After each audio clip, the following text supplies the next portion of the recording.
We all know esports is huge, right? But what's really next? And I don't just mean next year. We're going to jump way ahead, like 25 years into the future. We've got this wild speculative timeline that shows how competitive gaming might just completely change, well, everything. Okay, and this right here, this quote, is basically the roadmap for our whole journey, from keyboard and mouse to pure neural connection. That's the leap we're about to explore, from the stuff we hold in our hands today to a future where the game is literally all in your head. So we're going to break this whole 25-year trip down into three main phases. We're starting in 2026, which, feels pretty close, but we're ending up in 2051, in a world that is going to sound pretty out there. All right, let's dive into phase one. It's called the Age of Immersion. And look, this part isn't about escaping reality. It's actually the opposite. It's about smashing the wall between the player and the game. The whole point is to make the virtual world feel, well, real, like physically real. And whoa, things happen fast. Just look at this timeline. We're talking standardized haptic suits, lag becoming a thing of the past, insane holographic stadiums, and yeah, finally getting that Olympic status. So let's dig into how we get there, step by step. First up, those full-body haptic suits. Now, why does this happen? It's all about the drama for us, the spectators. It's one thing to see your favorite player get hit, but it's another thing entirely to know they're feeling it. This brings in a whole new skill, pain management. Seriously, can you imagine trying to pull off a precision shot when your suit is making you feel the recoil and the impact? Game changer. And then just 1 year later, boom. Technology finally kills off the oldest enemy of online gaming, lag. With quantum cloud gaming, ping is a word for the history books. For the very first time, the playing field is 100% level no matter where you are in the world. It's all down to pure skill, no more excuses.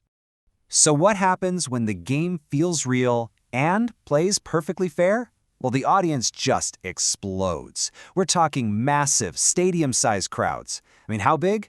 Check this out, 100,000?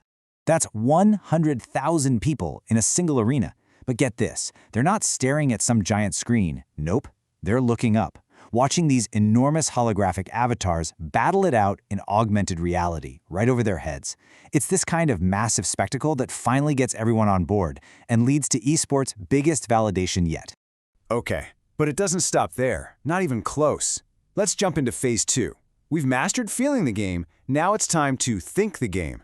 We're crossing the neural frontier. This is where the controller is your own brain. And the changes here are, honestly, they're world-changing. We get leagues based on brain-computer interfaces, or BCIs. The whole idea of age being a factor in competition, gone. And then we get mainstream full-dive tech.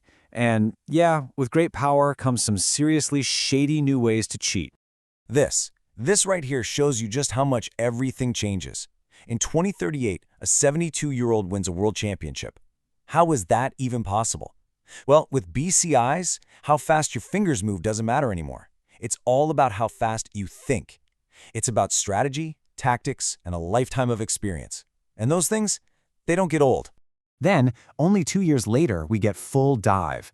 And this is straight out of a sci-fi movie.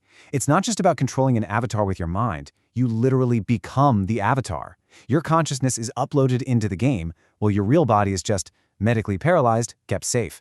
It's wild. Of course, jacking your brain directly into the internet, yeah, that comes with some huge risks.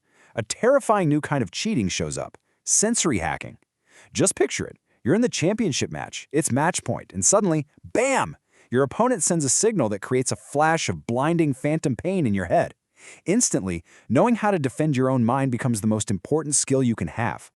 And that brings us to the last phase. Phase 3, the singularity. This is where it gets really, really weird. The lines between the player, the AI, and the game itself, they just blur and then disappear.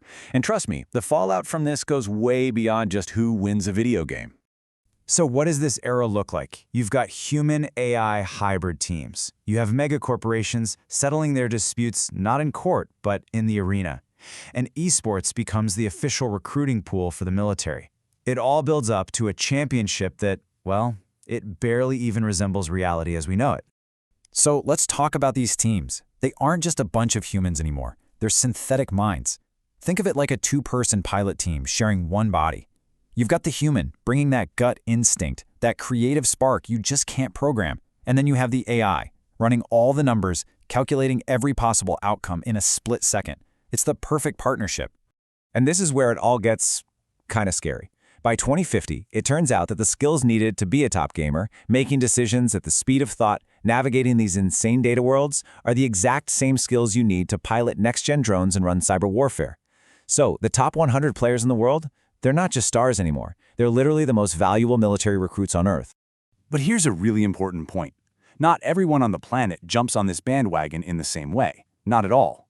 Different places have totally different ideas about it, and it ends up splitting the world. We get this new kind of neuro-political divide. And this chart, this gives us a fantastic snapshot of what that divided planet looks like. So you've got the Asia-Pacific region, where being the best at esports is everything. It's a huge source of national pride, and the governments are all in, even funding direct implants. Then you have North America, where it's pure neurocapitalism. It's a gold rush to own the patents, to own the BCI tech, and most importantly, to own all the player data. Europe, on the other hand, is way more cautious. They put up these mental GDPR-style regulations to protect people's minds, and they kind of become the place for old-school, purist leagues that stick with haptic suits. And then you see innovation bubbling up from the streets. In South America, it's all about these amazing, low-cost AR competitions in public arenas. And in Africa, they just skip the old tech altogether, jumping straight to mobile quantum networks that power neural headbands. The whole world is playing, but everyone is playing by different rules. So, okay, we've got on this 25-year journey, from suits that let you feel the game to minds that become the game, all on a planet that's completely divided by it. So where does it all lead? What's the end game here?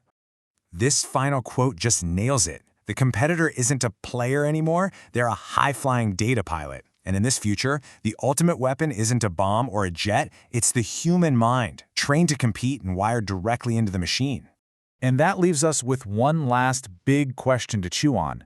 When the game itself is literally inside our heads, when our own thoughts are the controls, what does that do to us? Where do we draw the line between ourselves and the game? Or is there even a line left to draw?